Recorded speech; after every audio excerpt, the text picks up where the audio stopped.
Hey, you, welcome back to the channel. And guys, today we're going to talk about Star Wars Episode 8, The Last Jedi. And this will be a spoiler filled review. If you haven't seen the movie yet, please go watch the film, come back after you've seen it, come back here, we can talk about it. So, The Last Jedi, guys, we got a lot to talk about in this review. Um, as always, I'm late to the party, but always on time. So give you guys some time to watch it, let it marinate, so we can try to talk about it and see where things went right with the Last Jedi, and maybe where some things went wrong. So we're gonna jump right into it, guys. And This won't be in any particular order, so I'm just gonna go at some of the areas of the film that really were concerning to me, and that would be Supreme Leader Snoke. So there are a lot of theories going around about who Snoke was. Some people were saying he was probably the first Jedi. That he had been around to see the rise and fall of the Jedi Order. But we find out that in this film, Snoke is little more than a MacGuffin, right? He's just there to move the plot along. His story is never really addressed. I mean, who he is or anything like that. And on one hand, I can kind of see why they would have went in that direction, but I also see a lot of a missed opportunity with that, and what I think was a mistake. I don't think they should have made Snoke this MacGuffin just to kind of move the plot along. I think that it probably would have worked better had they dealt with who Snoke was, because Snoke was a very big part of this story going forward, how it was set up from episode 7. And he was basically, we always want to see who is leading the empire, who's leading the dark side of the story in Star Wars, as it is a story of light versus dark. And we didn't get that in this film, and I think that's a problem for Star Wars. Now, whereas I kind of agree with them not focusing in on Snoke, I can see that between this film and episodes 4 through 6, that they're almost repetitive, right? Everything is just mirroring what we got in episodes 4 through 6. We got the new Han Solo, we got the new Luke and Leia, played out by Rey and played out by Finn and played out by Poe Dameron. And so this was getting so repetitive. Now we got Snoke as the Emperor, and everything is, pretty much a cycle repeating itself. And so I could see where maybe the film wanted to kind of get away from that. Let's just not focus on who's heading up the First Order, the dark side. Let's just focus in on this story of the Skywalkers. And so, I kind of seen them just hurry up and pushing Snoke out the way. Kind of saw that as, maybe they would have went in that direction. But I really think they needed a setup with Snoke, because Snoke was a very interesting. He just turned out to be too much of an interesting character, and it was just too much setup in episode 7.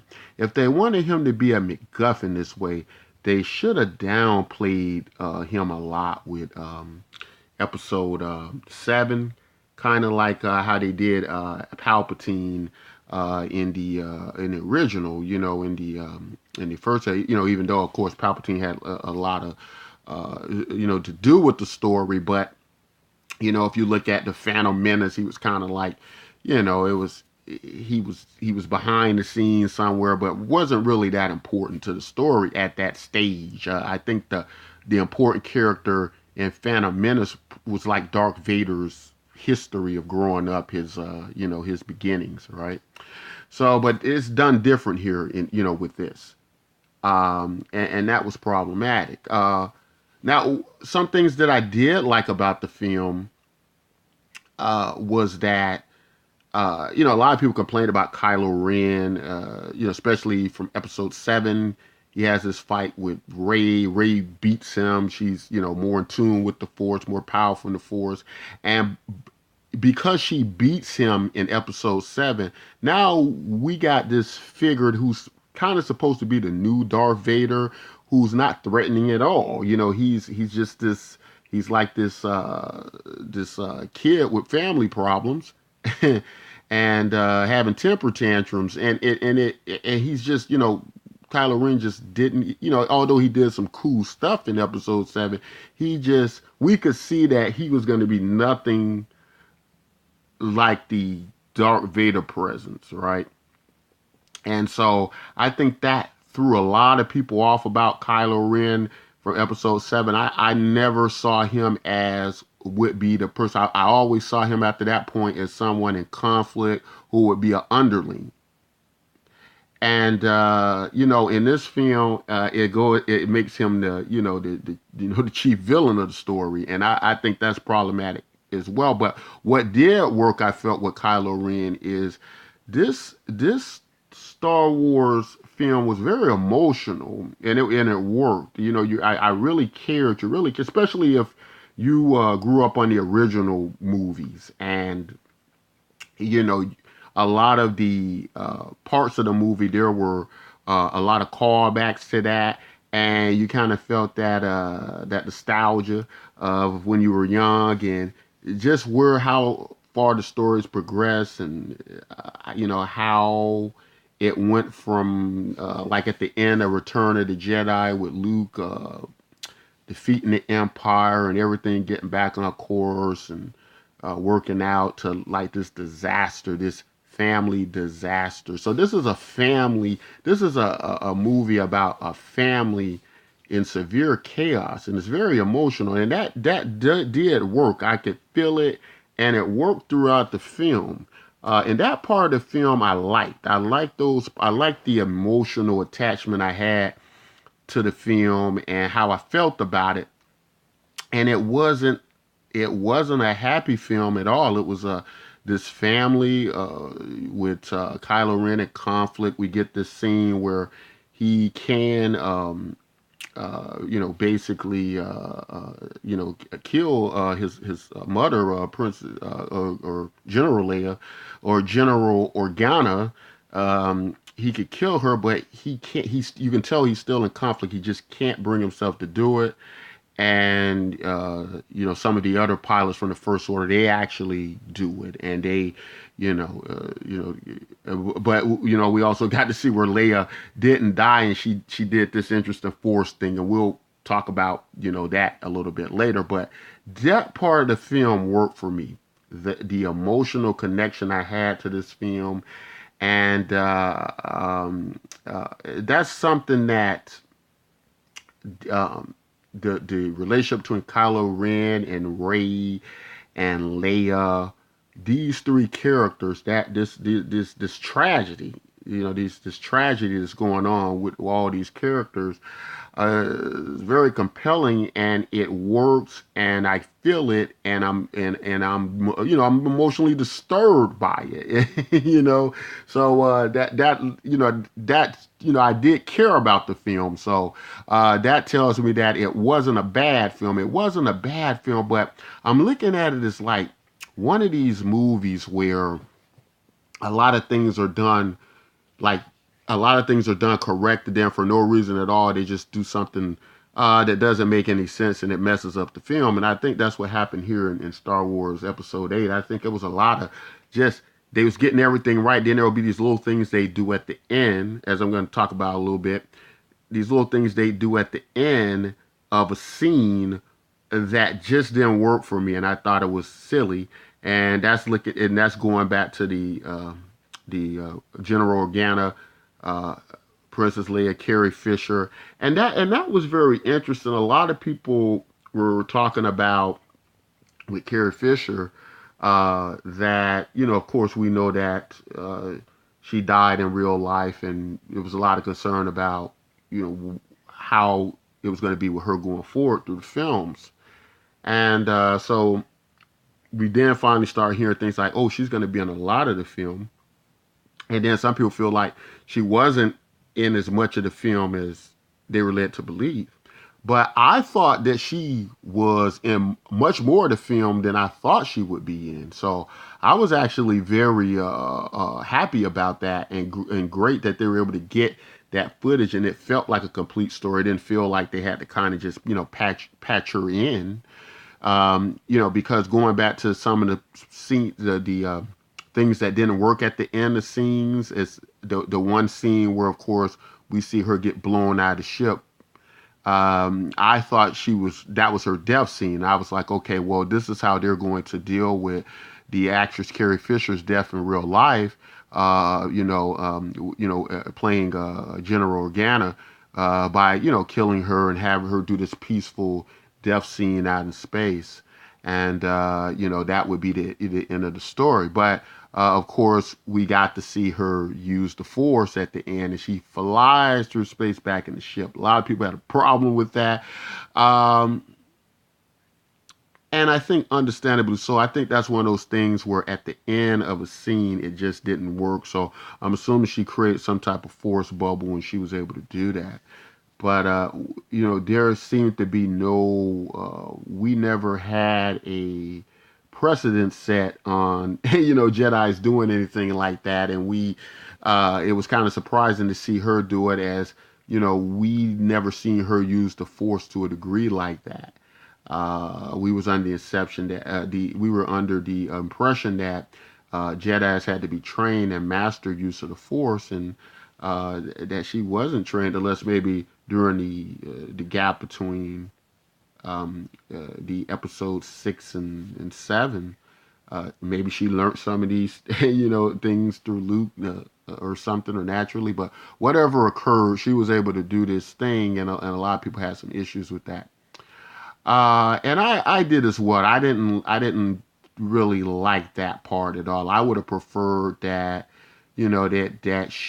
something else occurred that allowed her to stay alive, or maybe just a bad injury during the battle, but she wasn't dead. But I thought that was a bit too much, and a lot of people did complain. They didn't like that there wasn't this continuity with the use of the Force as we've been accustomed to seeing. So all that occurred, but then also there's a leap forward to Luke's use of the Force, and one big problem a lot of people had too was when Luke at the end faced off with Kylo Ren. It wasn't really Luke; it was a projection, and a lot of people felt that took away from showing Luke with this extraordinary ability. And I agree, that's another thing that didn't work. It all started off great with us thinking it was really Luke there, taking all the fire from the First Order, and us believing that he was able to do that by some use of control of the Force. And I would have loved if it really happened that way, and if it was really Luke, because it kind of harkens back to Rogue one of my favorite Star Wars movies. A lot of people disagree, but I think as time goes on, especially with these new era of Star Wars films, that maybe there's going to be a lot more appreciation of Rogue One, because I don't think Episode 8, and I don't know what they could do with Episode 9 now that's going to really be anything that's really going to pull us in, because I think it's pushed itself so far forward now that we kind of see how Episode 9 is going to end too, right? But anyway, with the situation with Luke, it would have been better had it really been Luke and not a projection with the face off. I think it would have harkened back to what we did get in Rogue One with Darth Vader, with his great scene at the end, showing how powerful he was. And I would have loved to see Luke's version of that, but it actually be going on and not be this projection, right? And that's something that we haven't seen done by a force wielder yet as well. So we're getting to see how this where he projects this, and Kylo Ren's unable to to know the difference, and that's kind of weird too to me, that they in this film, I don't know if there are inconsistencies, but there certain people are able to use the force and seemingly maybe cloud the minds of people even more powerful than them, or people that are powerful and you think could be aware of these things. I guess I can kind of see Luke being able to do it to Kylo Ren, but we did get the Kylo Ren scene where he's able to kill Supreme Leader Snoke with the lightsaber to the abdomen and whatnot. But kind of thinking like, Snoke would be able to sense that and stop that. Maybe not. Maybe he had dropped his guard so much that he was unable to do that, and that's what it seems like. But I think it would have been great to just have that really be Luke there, him really take that fire, and him really face off with Kylo Ren. And what I thought I was gonna see, I think it would have worked. I think it would have worked awesome. I would have loved to see, if you go back to the first original Star Wars, when Darth Vader faces off with Obi-Wan Kenobi, student to teacher. Obi-Wan allows Darth Vader to strike him down so he can be more powerful as a Force ghost, right? So I think it would have done. I know a lot of people say, "Well, it's paying fan service," and we do get fan service throughout this film, but it's not so much focus on it as far as I can see. But I think it would have really worked better had they done it like that. It came full circle with Luke watching Obi-Wan get struck down, and then consequently being struck down himself by his student Kylo Ren, who perhaps he had failed, much like perhaps Obi-Wan felt he had failed Anakin or Darth Vader. So I think there was a lot of great things they could have done with this film that would have worked, and I don't understand. My concern too with a lot of these type films like this is I think sometimes you do need to have fans involved and people who can tell the story in more of a modern day way, what's going on around us, but at the same time respect and honor what the story was all about. And what's happening a lot, I see now with a lot of these films, is they're trying to get so far away, change the film around so much. I think they're losing a lot of the spirit of what the core story was. And I think that's a mistake when you're taking on a franchise and going forward. And that's what I think happened in this film. And I think it's hurt this film quite a lot. But with that said, that doesn't mean there wasn't a lot of great things in this film that worked. I think the throne room face off was my favorite. I do like Kylo Ren's relationship with Rey. I like the emotional part and the chemistry between these characters. That works really well, and I think that alone can make me want to finish out this series and see what episode 9 is about and how they plan to finish this. Obviously this has gotten pretty predictable, for us, these type films, and a lot of us see Kylo Ren dying, and we kind of expect it to, go a certain way. But I guess getting there is going to be part of the journey, and I think there will be a lot of good things that are going to happen going forward. But I think the problem has been that it's kind of like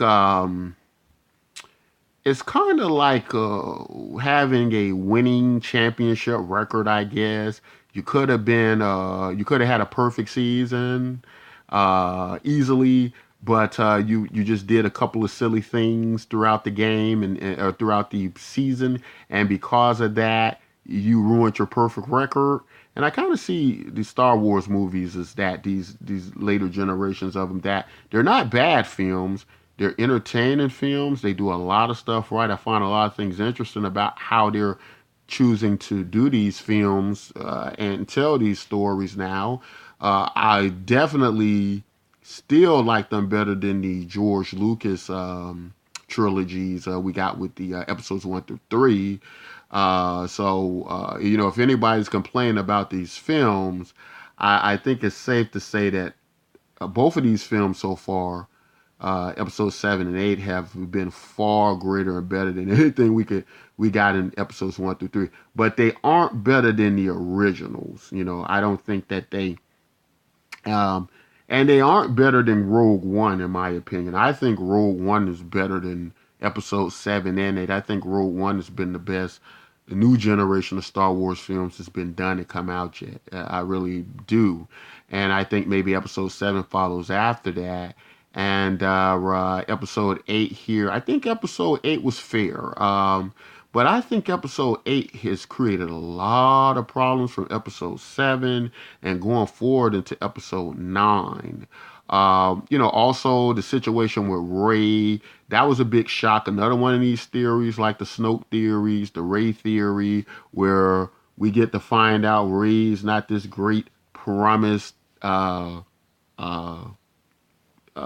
Jedi or has the lineage of the Skywalkers or the Kenobis or Palpatine or anybody that's important in the story, and we get to hear Kylo Ren express that to her, that she's, you know, she plays no real significant part in the story.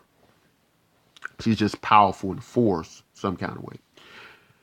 And you know, I thought that was an interesting approach. It looks like it almost just seems like they purposefully wanted to go against some of the theories people came up with, you know, and just went, okay, well, let's switch this around or change it. And maybe that's not what happened. Maybe that it was always meant to be this way, but it just seems so weird how everything just went a different way.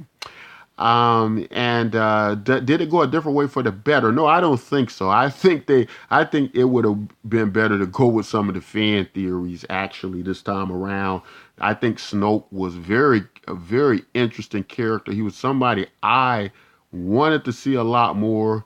He gets killed. We were not going to see any more of him, and you know, unless he has some power we don't know about, he's split in half. But anyway, as far as we know, he's dead. And with Rey's story of her coming from nothing, didn't really like that either. I think it would have been a more interesting story to go.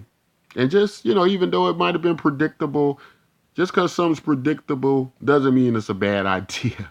So I think it would have been best to take that route with her. Although I do have this theory, and it's that uh, them saying trying to throw us off is, I think that's what it is. I think they're just trying to throw us off. I think Rey is somebody who is important. She could be Luke's daughter, you know, or something.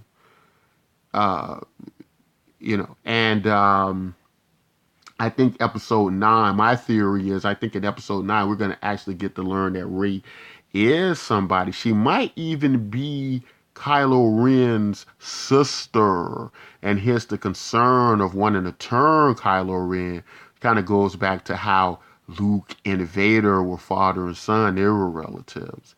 So that would be very interesting to see, and I think that'll, you know, kind of you know, bring a lot of interest to, you know, what we might get in episode 9. But guys, anyway, that's my review on Star Wars Episode 8. I thought it was fair. I thought it was an emotionally gripping film. And I was very surprised and impressed with the amount of emotions I felt with the film, and I cared about the film. But I don't think that the story itself was well done, well written, and put together. And them using Snoke as this MacGuffin, and then trying to say, well, Rey's nobody, she's just here, and all this setup for episode 7. It just seemed like a lot of work just to, you know, have them, you know, all of this occur. And, you know, I just think that that was a, it was a mistake on the writing part. But again, with Ray, I think this is just to throw us off. I think we're going to find out she's somebody very important to the story, and not someone who was sold for drinking money, but someone who did have a part to play in the story. But anyway, guys, that's my review on Star Wars Episode 8. Let me know what you think. Comment below. Let me know what your favorite Star Wars film is of the new set of series. That'll be now considering episode 7, episodes 8, and the Rogue One movie they did. Guys, if you like content like this, don't forget to like, subscribe, and until next time, take care.